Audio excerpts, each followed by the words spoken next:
Hello everyone, today I'm gonna show you how to machine a board for a skirting to match the old one.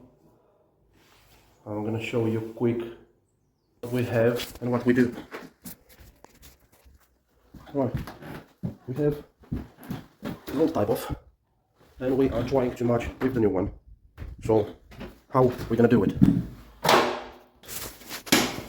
The router machine with this sort of bit on it is ball bit. So here we go.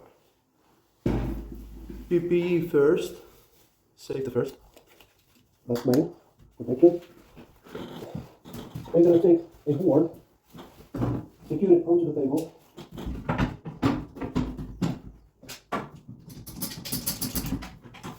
Oh, machine. Yep.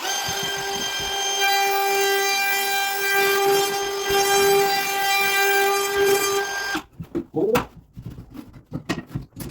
You want it?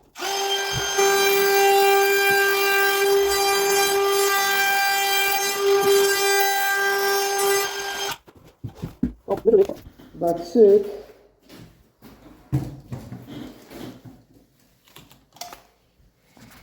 Literally, we've got the round board ready to go. Thank you everyone. Bye.